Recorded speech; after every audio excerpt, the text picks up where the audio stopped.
could forget when our next guest snapped out of amnesia and found true love in Hallmark Channel's A Gift to Remember? Well, the story of Darcy and Aiden continues in the new original film, Cherished Memories, A Gift to Remember 2. Please welcome back the unforgettable Peter Porte. Yay. Welcome back, buddy. We won't forget you, amnesia or not. You are the man. Obviously, this is A Gift to Remember 2.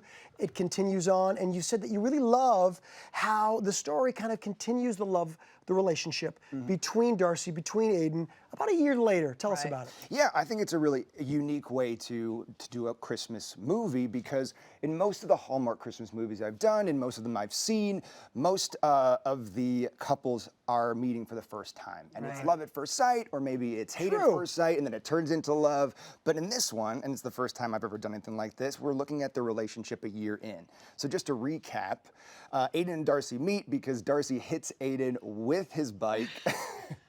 And puts him in the hospital with amnesia, and they got to figure out why there's an engagement ring in their luggage before Christmas, and they fall in love. And in this one, we get to see how they spend Christmas as a couple. And how do they spend Christmas as a couple for the first time? He's spending a lot of time on a very secret surprise of creating this Christmas village for her, and she's looking for the perfect gift for him. But I think more importantly, they both learn a very valuable lesson about how to best spend the holidays sanely. And that is because we spend so much time trying to recreate memories, trying to recreate all these things that we hold so strongly to as kids, and then we're often disappointed. So over the course of the movie, they realize, we don't have to do that. Let's make our own new memories as a couple. Let's create new traditions. Let's go on new adventures, and that's exactly what they do. And that's something you can relate to in your own experience, right, this holiday season? Yeah, absolutely, yeah. I grew up in upstate New York. I had a very picturesque Christmas experience, and then about 5 years ago, my father passed away. My mom and my sister moved down to Florida, and all of a sudden, we're like floating in a pool in 80% humidity, and which listening to doesn't Christmas seem like carols. Christmas to you. Yeah, and we started realizing maybe it's okay if it's not the same. What if instead we go kayaking on Christmas? What if instead? So anyway, long story short, this year we're having Christmas a full week early, and we're going on a road trip up the coast. And oh my gosh, that's wonderful. And talk about a way to connect. You're in a car taking a road trip. I know. There's Wish me nothing luck. to do but connect. Yeah, I think that's great. Creating some new great memories for sure. Okay, so we got a clip where Darcy's feeling a little bit down because she tried to recreate some memories for Aiden. Didn't go very well. It was based on her on Aiden's mom's bread recipe. Let's have a look. And why does your apartment smell like smoke? Well, you were so happy when I gave you the bread, I thought I'd make another batch. Maybe I should have quit while I was ahead. It's good to know your limits. I know. It meant so much to you. Darcy, honoring a memory doesn't mean you have to replicate it exactly.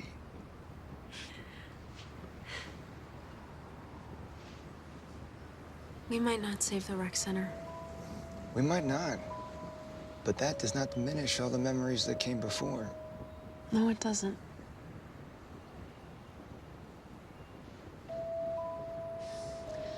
You know that picture you have of us building a life together? Yeah. I hope it's in the not too distant future, too. Honestly, I was just saying, it's those moments I love about our Hallmark Christmas movies. That was really well done and beautiful. We have great movies. Yeah. We really do. Great job. You're such a good leading man. You really are. And I know we got something in common with respect to our background. We both had soap opera training, me on All My Children, you on Young and the Restless. And you've got a really fun story about somebody that you met along the way to your soap stardom. Tell us the story. Yeah, certainly. Okay, so let's go back a few years. Sure.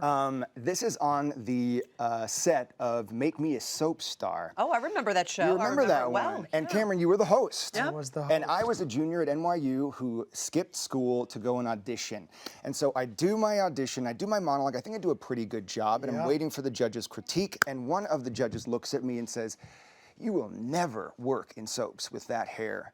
Cut your hair." And I was cut, and I was gutted, and I was backstage, and I was, you know, rethinking my life. And Karen, you came up to me and said, "Hey man, I think your hair is really cool, and I think you should keep it, and I think you'll be just fine." And oh, your hair looks great there. Oh, well, it And kind of, look, Cameron, I don't know. I think it looks a hair's just bit okay. like, I love mean, my I super love- masculine half up, half down Look at pony you that now. I You had going on. I will say that is so sweet what you did, and you gave him self-confidence, and you made sure that they did not beat him down too much because you know you can be very impressionable when you were young. That's exactly what I was. I will also tell you that Cameron also loves long hair. Now, I don't know if you know this about him, but about 2 years before that picture was taken, Cameron had very long hair as well that looked very similar to yours. Maybe- So it probably hit home. Oh, when they yeah. said that. It may have been. It may have been. It may have been the hair. It may have been your acting talent. I'm guessing it was more the acting talent. But yeah, I had a little sentimental connection to long hair. myself. Good, and I appreciate it. But can I tell you what the kicker was? Tell me. What happened? Was that 6 years later, I am on a contract role on The Young and the Restless, and guess who is playing my assistant? That judge. So the moral of the story is, Wow, talk about full circle. I know. And so be nice to everyone because you never know who's going to be playing your boss on a daytime soap 10 years later. Did That's you remind exactly that judge? No, I didn't You say didn't say a anything. I word? didn't say, but you know what? What else? My hair won a daytime Emmy that year. So Was it long? sweet revenge. And the hair was Sweet long? revenge. No, they cut it. They cut it. Oh, what a shame. Well, Yeah. congratulations. I know, Thanks. well done. Oh, Yeah, thanks for saying that. exactly. And not letting anyone crush your dreams. The last time you were here, we talked about the fact that you really wanted to get a dog, but it really wasn't the right time. Mm-hmm. Since then, you have adopted Butters, who is the cutest doggy ever. Oh, there he He's is. a little over a year. Is that what you're at right now? Yeah, a little bit over a year. Yeah. And I know training him seemed to be a little bit difficult for you. You ran into a few problems. Yeah. So, got Butters about a month into my training of this little sweet puppy. I fall off my Vespa. I get into a major accident. I break my leg in 2 places. Whoa. I shatter my ankle, and I am on bed rest for 4 months. And so, yeah, that was the end of his training. He's a good boy now, but Look at him in that photo. Yeah. He's like That was the end of his merged with training. you in Yeah. that photo. Yeah. we spent a lot of quality time together until he realized that he wouldn't get walks from me or food, and then he's like, "Ugh, what's that furniture still doing here, lying there?" Yeah. But what I wanted to say was the best part is that my first job back was with Hallmark on a movie. It was Roman Love. On a Vespa. On a Vespa. Yeah. Exactly. Gosh, you So have a to little drive a Vespa PTSD, again? but that's we made scary. it through. You pulled it through, and Butters is adorable. So I mean, no he matter sits how on your head. Yeah, he exactly does, right. yeah. You gotta love that. And since he's just, still a baby, we thought. I mean, get he's along, literally yeah. sitting on your head. Debbie was being quite literal when she said that. Just furniture. We've got some Christmas toys for Butters. We didn't want you to go home What? empty-handed. Excuse me here, everybody. Got to get up. Yeah. Oh my God. We love our That's animals gonna go around here too. nuts. So there you Right. go. That is so sweet. Thank That's you. for guys. you. Early Well, it's for Christmas you. for Butters. It's for Butters. Ah, poop bags. And He's it's gonna love really great those. to see you again. I Want to Be a Soap Star was never your calling. Should we bring it back? This is. Should we bring that Should show we bring it back? Yeah. Why not? I guess we could. We'll talk about it. You never know. But before we go, we want everyone to know that Peter is going to be helping people this Thanksgiving with Project Angel Food. It's pretty amazing. This is where Peter's going to be preparing meals for people who are homebound, can't get out there and take care of things themselves. Anyone can get involved at projectangelfood.org. And remember, Cherished Memories, A Gift to Remember 2 premieres Sunday, November 24th, 8 p.m., 7 Central on Hallmark Channel. Check it out.